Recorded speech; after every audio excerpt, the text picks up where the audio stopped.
People often ask me what is off-grid living, why are we living this way. So in this video I will give you a little insight on our apocalyptic doomsday self-sufficient farm.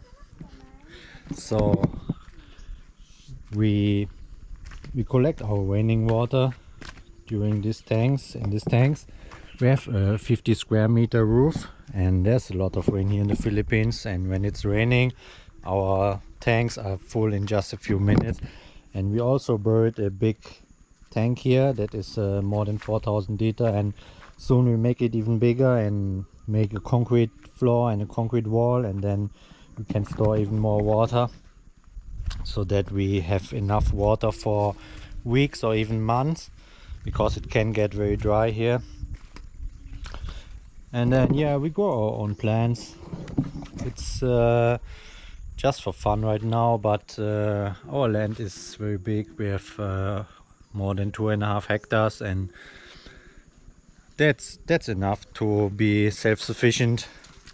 We're just not at this point yet, and we're going to build a small bathroom here, and we not have a connection to the wastewater. So this is the septic tank for our wastewater, and then we're not connected to the gas grid. So off-grid living means we are not connected to the grid, either water, gas, electricity or anything else. So we cook just with the wood. That's very simple fire here. And here's our wood.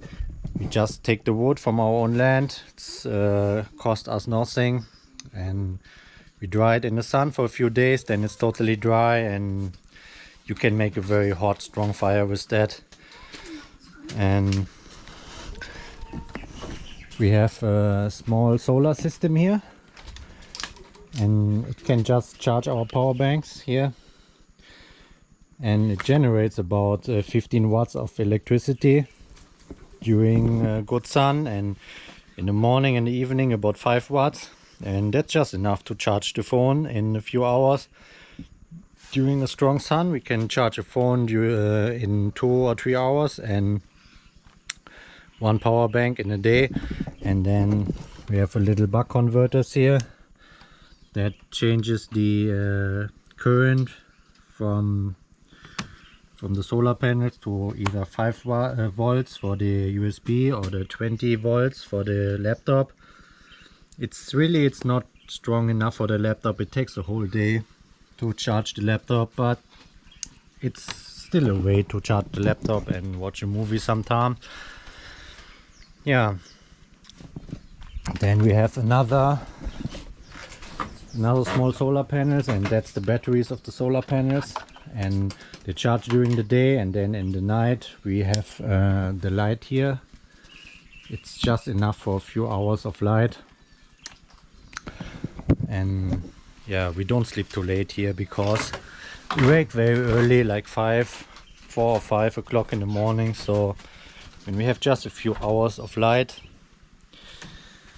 in the evening, that's just fine. And we also have a flashlight that's chargeable by USB, and a camping light, and the GoPro is chargeable by USB, our phones, cameras, everything that we use. So why are we doing this? Why are we living that way? Wouldn't it be much easier to just buy a house down in the village with electricity, water, and cook on a gas fire with a strong internet? And that's easier, but the life here is very nice and peaceful, and we are totally free here. We can do whatever we want. Our next neighbor lives 100 meters from here, and we have our own place, our freedom.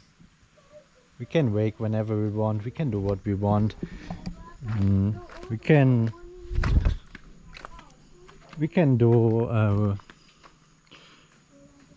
harvest the bananas. Here are a lot of fruits growing here, and when there's a big issue, we are not affected by this. Sometimes there's the electricity is not working for days. Also the same thing with the water. And up here with the solar system, with our own watering system, we are just not affected by that. We're just living our life. We go out in the nature, we plant some vegetables. We go cut some papayas in the jungle, some bananas, whatever we want. And the cost of living here is super cheap, and we don't have to work. We can just do whatever we want. We're living here with 4 people. We don't pay a rent, we don't pay gas, electricity, water, whatever. The only thing that we pay is some groceries that we buy, and that will be even less in the future because we're growing our own food here. And yeah, some hygiene products, a soap, or some other products like a toothpaste and these kinds of things, but that is not expensive. And I think the most expensive thing that we buy is gasoline for the motorcycle, because every time we go down in the village it costs us maybe about $1 or $2 for the gasoline. And yeah, sometimes we have to repair our motorcycle, and that's also maybe maybe 20 or $30 per month, but really not a lot. We're living here with 4 people. It's 2 children, and me and Jennifer, and 2 children, and our cost of living here is maybe $300 or $400 for just for the cost of living. It's not without buying anything special. Right now we built a fence here that was about $250 for that. Yeah, but that's not included in that. So life here is very simple. When we live down in the village, there's a lot of traffic, a lot of noises, many neighbors talking to us, and here we just have our freedom.